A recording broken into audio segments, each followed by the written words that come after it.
चल देखो ये पार्ट 3 है, ठीक है ना, बितान का लास्ट पार्ट है और ये किताब हो गई अपनी खत्म एक ही दिन में। स्टोरी बस समझना आपको, छोटी सी स्टोरी। सबसे पहली बात तो हम बता रहे हैं कि यहाँ से कोई क्वेश्चन ही नहीं आएगा और आया तो तुम लोग लिख लोगे, ज़्यादा टेंशन क्यों ले रहे हो यार। 20-25 पार्ट है और क्वेश्चन आ रहा है 3-4 तो, शर्म तो करो।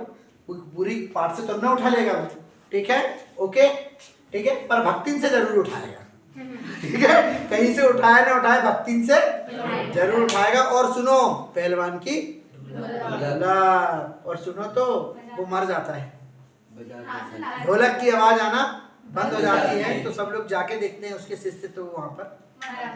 हाँ चलो अपन देखते हैं ये वाला पार्ट देखते हैं, ठीक है। पार्ट 3 अतीत के दबे पांव, ओम थानवी ने लिखा है इसको और इसके अंतर्गत मोहनजोदड़ो हड़प्पा संस्कृति की बात इन्होंने करी है। खुदाई से जो चीज मिली है उसके बारे में इन्होंने यहाँ पर बताया है। मैं शॉर्ट में समझा रहा हूँ आप लोग को, ठीक है, आप लोग घर में डिटेल में पढ़ लेना।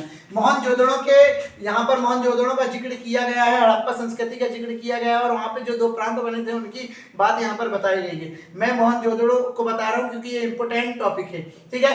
मोहनजोदड़ो का नाम मोहनजोदड़ो क्यों पड़ा? क्योंकि वो मुर्दों का टीला था, वो मुर्दों का टीला था। क्यों? क्योंकि जब इसकी खुदाई की गई तो मोहनजोदड़ो से कई ऐसी महत्वपूर्ण चीजें प्राप्त हुई, कई ऐसी आश्चर्यजनक चीजें प्राप्त हुई, इसीलिए इसे मुर्दों का टीला कहा गया।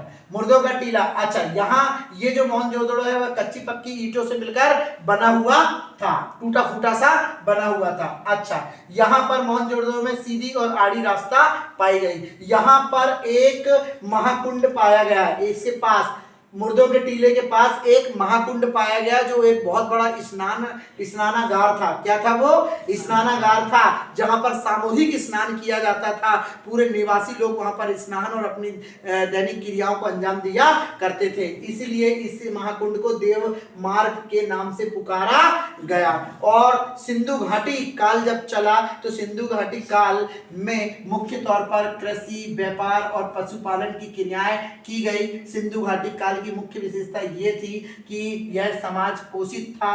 यह काल यहाँ पर तांबे और सोने की सुइयां पाई गई, यहाँ हाथी के दांत पाए गए और मुख्यतः इस काल में चित्रकारी को देखा गया। जो बड़े बड़े चित्रकार लोग थे वह दीवारों में, मंदिर की दीवारों में चित्रकारी किया करते थे, कपड़ों में चित्रकारी किया करते थे, सिक्कों में चित्रकारी, धातु के सिक्कों में चित्रकारी किया करते थे। किसमें? सिंधु घाटी काल में।